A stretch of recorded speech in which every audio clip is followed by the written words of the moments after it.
नमस्ते, मैं हूँ जिया। आप सभी का अभिवादन करती हूँ। चूँकि 23 मई को बुद्ध पूर्णिमा है, इसलिए आप सभी को बुद्ध पूर्णिमा की ढेर सारी शुभकामनाएं। बुद्ध पूर्णिमा का इतिहास क्या है? बुद्ध पूर्णिमा कैसे मनाई जाती है? दुनिया के किन किन देशों में बुद्ध पूर्णिमा मनाई जाती है? बुद्ध पूर्णिमा को और किन किन नामों से जाना जाता है? इन सभी सवालों के जवाब जानेंगे इस वीडियो में।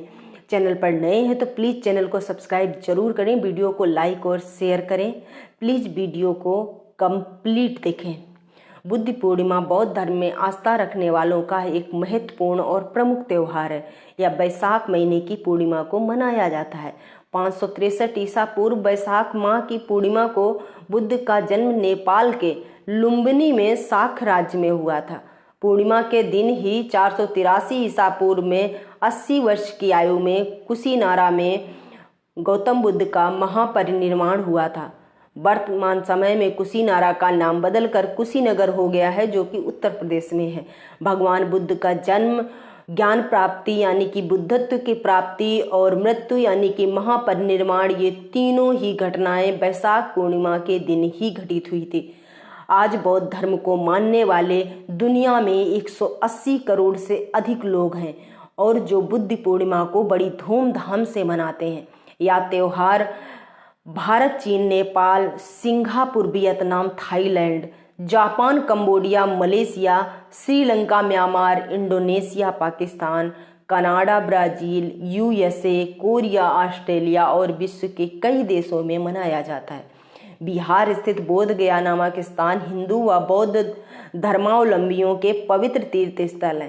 गृह त्याग के बाद सिद्धार्थ सत्य की खोज के लिए 7 वर्षों तक वन में भटकते रहे। बोध गया में उन्होंने कठोर तप किया और अंत में वैशाख पूर्णिमा के दिन उन्हें बोधि वृक्ष के नीचे बुद्धत्व की प्राप्ति हुई। तभी से यह दिन बुद्ध पूर्णिमा के रूप में जाना जाता है। बुद्ध पूर्णिमा के अवसर पर बुद्ध की महापरिनिर्वाण स्थली कुशीनगर में स्थित महापरिनिर्वाण विहार पर एक माह का मेला भी लगता है। यह तीर्थ गौतम बुद्ध से संबंधित है, लेकिन आसपास के क्षेत्र में हिंदू धर्म के लोगों की संख्या ज़्यादा है। हिंदू धर्म के लोग भी बिहारों में पूजा अर्चना करने बड़ी श्रद्धा के साथ आते हैं। इस विहार का महत्व बुद्ध के महापरिनिर्वाण से है। इस मंदिर का स्थापत्य कला अजंता की गुफाओं से प्रेरित है। इस विहार में भगवान की लेटी हुई 6.1 मीटर लंबी मूर्ति है, जो लाल बलुए मिट्टी की बनी हुई है। यह विहार उसी स्थान पर बनाया गया है जहां से गौतम बुद्ध की यह मूर्ति निकाली गई थी। विहार के पूर्व हिस्से में एक स्तूप भी है जहां पर भगवान बुद्ध का अंतिम संस्कार किया गया था। यह मूर्ति भी अजंता में बनी भगवान बुद्ध की महापरिनिर्वाण मूर्ति की फोटोकॉपी है। कहा जाता है कि कुशीनगर के करीब फाजिल नगर कस्बा है, जहां के छटियाओं नामक गांव में किसी ने महात्मा बुद्ध को जहरीला मशरूम खिला दिया था, जिसके कारण उन्हें दस्त की बीमारी शुरू हुई और मल्यों की राजधानी कुशीनगर जाते जाते वो मृत्यु को प्राप्त हो गए। फाजिल नगर में आज भी कई टीले हैं जहां गोरखपुर विश्वविद्यालय के प्राचीन इतिहास विभाग की ओर से कुछ खुदाई का काम कराया गया है, जिससे कई पुरानी वस्तुएं प्राप्त हुई हैं। फाजिल नगर के पास ग्राम जोगिया जनूबी पट्टी में भी एक अति प्राचीन मंदिर के अवशेष मिले हुए हैं, जहां बुद्ध की अति प्राचीन मूर्ति खंडित अवस्था में प्राप्त हुई है। गांव वाले इस मूर्ति को जोगीर बाबा कहते हैं। हर साल कुशीनगर में 10 अगस्त को अंतर्राष्ट्रीय सम्मेलन, मिलन और सम्मान समारोह का आयोजन भिक्षु संघ, एक्यूप्रेशर काउंसिलिंग और प्रबुद्ध सोसाइटी द्वारा कराया जाता है। बुद्ध का जन्मदिन या बुद्ध दिवस, जिसे बुद्ध जयंती और बुद्ध पूर्णिमा के नाम से जानते हैं, ये दिन मुख्य रूप से बौद्ध त्यौहार है, जो दक्षिण पूर्व और पूर्वी एशिया के ज़्यादातर हिस्सों में मनाया जाता है, जो राजकुमार सिद्धार्थ के जन्म की याद में मनाया जाता है, जो बाद में गौतम बुद्ध बन गए। बौद्ध परंपरा और पुरातत्वविदों के अनुसार गौतम बुद्ध नेपाल के लुम्बिनी में पैदा हुए थे। बुद्ध की मां रानी माया देवी थीं, जिन्होंने अपने पैतृक घर की यात्रा के दौरान बुद्ध को जन्म दिया था। माया देवी मंदिर और इसके बगीचे और 249 ईसा पूर्व का एक अशोक स्तंभ लुम्बिनी में बुद्ध के जन्म स्थान को चिन्हित करता है। नेपाल और भारत में बुद्ध का जन्मदिन मई महीने की पूर्णिमा के दिन मनाया जाता है। इस त्योहार को विभिन्न नामों से जाना जाता है। बुद्ध जयंती, बुद्ध पूर्णिमा, बैसाख पूर्णिमा, सागा दावा और बैसाख। नेपाल के निवारों के बीच, विशेष रूप से नेवार के साख कबीले में इसका बहुत महत्व है, क्योंकि वो इसे साख ऋषि की निरंतरता के रूप में मनाते हैं। यह वह कबीला है जिससे भगवान बुद्ध का परिवार संबंधित था। इस त्योहार को इनकी भाषा में स्वन्यापुनी के नाम से जाना जाता है, जो फूलों की पूर्णिमा का दिन है। यह दिन न केवल शाक्य मुनि गौतम बुद्ध के जन्म का प्रतीक माना जाता है, बल्कि उनके ज्ञान उदय और महापरिनिर्वाण का भी दिन है। भारत में बुद्ध पूर्णिमा के लिए सार्वजनिक अवकाश की शुरुआत डॉक्टर भीमराव अंबेडकर द्वारा की गई थी, जब वह कानून और न्याय मंत्री थे। या विशेष रूप से सिक्किम, लद्दाख, अरुणाचल प्रदेश, बोधगया, लाहौर और स्पीति जिले, किन्नौर, उत्तरी बंगाल के विभिन्न हिस्से जैसे कलिंगपोंग, दार्जिलिंग, कुर्सियांग और महाराष्ट्र में बड़ी धूमधाम से मनाया जाता है। महाराष्ट्र में कुल भारतीय बौद्धों में से 77% लोग रहते हैं। भारतीय कैलेंडर के अनुसार बौद्ध विहारों में सामान्य से अधिक लंबे पूर्ण लंबाई वाले बौद्ध सूत्र का पालन किया जाता है, जो एक सेवा के समान है। यह कार्यक्रम बौद्ध धर्म की प्रकृति को ध्यान में रखते हुए सौम्यता और शांत उत्साह से मनाया जाता है। सामान्य पोशाक शुद्ध सफ़ेद होती है। आमतौर पर मांसाहारी भोजन करने से परहेज किया जाता है।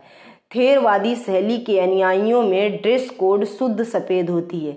अन्य लोग चाहें तो विशेष ड्रेस कोड का पालन कर भी सकते हैं और नहीं भी कर सकते हैं। खीर, मीठा चावल, दलिया आमतौर पर सुजाता नाम की एक लड़की की कहानी को याद करने के लिए परोसा जाता है, जिसने गौतम बुद्ध के जीवन में बुद्ध को दूध दलिया का एक कटोरा पेश किया था। साथियों, मैंने गौतम बुद्ध और सुजाता की कहानी का वीडियो पहले ही बनाया है। मैं डिस्क्रिप्शन में इस स्टोरी का लिंक दे दूंगी, आप वहां से पढ़ सकते हैं, क्योंकि बुद्ध पूर्णिमा के दिन इस कहानी का बहुत बड़ा महत्व होता है। यह दिन थेरवाद परंपरा में गौतम बुद्ध के जन्म, ज्ञान और महापरिनिर्वाण का स्मरण कराता है। श्रीलंका व अन्य दक्षिण पूर्व एशियाई देशों में इस दिन को बैसाख उत्सव के रूप में मनाते हैं। इस दिन बौद्ध अनुयायी अपने घरों में दीपक जलाते हैं और फूलों से घरों को सजाते हैं। विश्व भर में बौद्ध धर्म के अनुयायी बोधगया आते हैं और प्रार्थना करते हैं। इस दिन बौद्ध धर्म ग्रंथों का पाठ भी किया जाता है। विहारों व घरों में बुद्ध की मूर्ति पर फल फूल चढ़ाते हैं और दीपक जलाकर पूजा करते हैं। बोधि वृक्ष की भी पूजा की जाती है। उसकी शाखाओं को हार या रंगीन पताकाओं से सजाते हैं। वृक्ष के आसपास दीपक जलाकर इसकी जड़ों में दूध व सुगंधित पानी डाला जाता है। पिंजरों से पक्षियों को आज़ाद कर दिया जाता है। गरीबों को भोजन व वस्त्र दान किए जाते हैं। दिल्ली में स्थित बुद्ध संग्रहालय में इस दिन बुद्ध की अस्थियों को बाहर निकाला जाता है, जिससे कि बौद्ध धर्मावलंबी या वहां पर अन्य लोग आने जाने वाले वहां आकर प्रार्थना कर सके। बुद्ध के जन्मदिन का सटीक वर्ष श्रीलंकाई परंपरा पर आधारित है, जबकि बुद्ध के जन्मदिन की सटीक तारीख एशियाई चंद्र सौर कैलेंडर पर आधारित है। कई एशियाई चंद्र सौर कैलेंडर अलग अलग चंद्र दिवसों को बताते हैं, इसलिए बुद्ध के जन्मदिन को मनाने की तारीख पश्चिमी ग्रेगोरियन कैलेंडर में साल दर साल बदलती रहती है, लेकिन यह आमतौर पर अप्रैल या मई में मनाया जाता है। लीप वर्ष के दौरान जन्मदिन जून में मनाया जा सकता है। मुख्य रूप से बौद्ध कैलेंडर और विक्रम संवत हिंदू कैलेंडर के बैसाख महीने में ही मनाया जाता है। बैसाख शब्द के पीछे की यही धारणा है।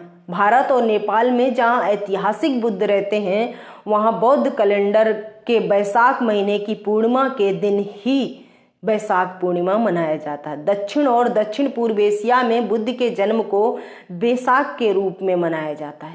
तिब्बती बौद्ध धर्म में बुद्ध का जन्म चौथे महीने के 7वें दिन मनाया जाता है, जबकि उनके ज्ञान और महापरिनिर्वाण का वार्षिक उत्सव चौथे महीने के 15वें दिन मनाते हैं, जिसे तिब्बत में सागा दावा कहा जाता है। भूटान में बुद्ध महापरिनिर्वाण एक राष्ट्रीय अवकाश है, सागा दावा के रूप में मनाया जाता है। पवित्र महीने का अवलोकन सागा दावा बैसाख महीने के पहले दिन से शुरू होता है, जो महीने की 15वें दिन पूर्णिमा को बुद्ध के जीवन की 3 पवित्र घटनाओं जन्म, ज्ञान और महापरिनिर्वाण के उत्सव के साथ समाप्त होता है। सागा दावा बैसाख महीने के दौरान घरों, मंदिरों और मठों, सार्वजनिक स्थानों पर पवित्र, सात्विक और नैतिक गतिविधियां की जाती हैं। भक्त और अनुयायी सागा दावा महीने के दौरान सख्त शाकाहारी भोजन का पालन करते हैं और किसी भी मांसाहारी भोजन के सेवन से बचते हैं। बुद्ध के महापरिनिर्वाण दिवस पर श्रद्धालु मठ में प्रार्थना करने और मक्खन के दीपक जलाने जाते हैं। विभिन्न क्षेत्रों के लोग उस दिन अपनी राष्ट्रीय पोशाक पहनते हैं और अपने संरक्षक देवता से आशीर्वाद प्राप्त करने के लिए मठों में जाते हैं। योगी इस दिन विशेष प्रकार का ध्यान करना भी चुनते हैं, क्योंकि यह आध्यात्मिक विकास के लिए काफ़ी अनुकूल माना जाता है। पूर्वी एशिया, वियतनाम और फिलीपींस में बुद्ध के ज्ञान और मृत्यु को अलग अलग छुट्टियों के रूप में मनाया जाता है। म्यांमार में बुद्ध का जन्मदिन कासुन की पूर्णिमा के रूप में मनाया जाता है और यह एक सार्वजनिक अवकाश है। इसे बोधि वृक्ष को पानी देकर और मंत्र उच्चारण के साथ मनाया जाता है। 1999 में ताइवान सरकार ने बुद्ध के जन्मदिन को मई के दूसरे रविवार के रूप में निर्धारित किया है, जो कि मातृ दिवस के रूप में मनाया जाता है। बुद्ध के जन्मदिन पर बांग्लादेश में सार्वजनिक अवकाश होता है और इस कार्यक्रम को बुद्ध पूर्णिमा कहा जाता है। पूर्णिमा से पहले के दिनों में बौद्ध भिक्षु और पुजारी बौद्ध मंदिरों को रंगीन सजावट और मोमबत्तियों से सजाते हैं।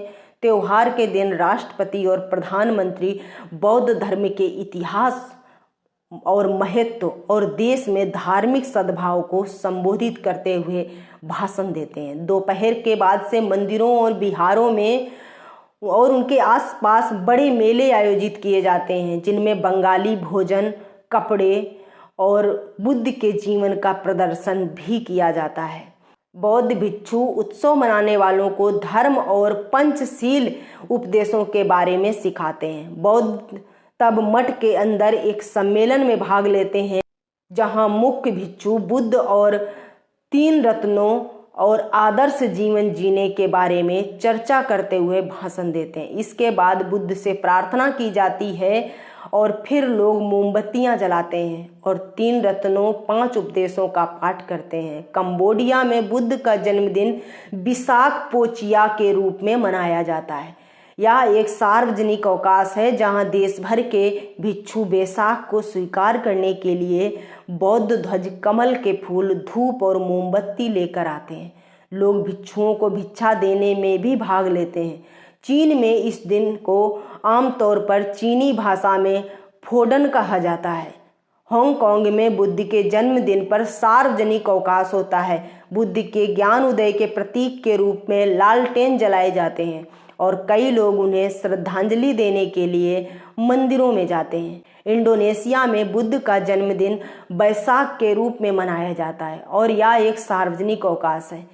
इंडोनेशिया में एक बड़ा जुलूस जावा के मेंदुत से शुरू होता है और दुनिया के सबसे बड़े बौद्ध मंदिर बोरोबुदुर पर जाकर समाप्त होता है। बुद्ध पूर्णिमा बौद्धों के लिए सबसे बड़ा दिन होता है, क्योंकि इस दिन ऐसा माना जाता है कि बुद्ध के जीवन की 3 महत्वपूर्ण घटनाएं घटी थीं, उनका जन्म, उनकी ज्ञान प्राप्ति और उनकी मृत्यु। इस दिन को थ्रीस ब्लेस्ड फेस्टिवल के नाम से भी जाना जाता है। वीडियो को लाइक और शेयर करें, चैनल को सब्सक्राइब करें, बने रहिए हमारे साथ। मिलती हूँ अगले वीडियो में। धन्यवाद।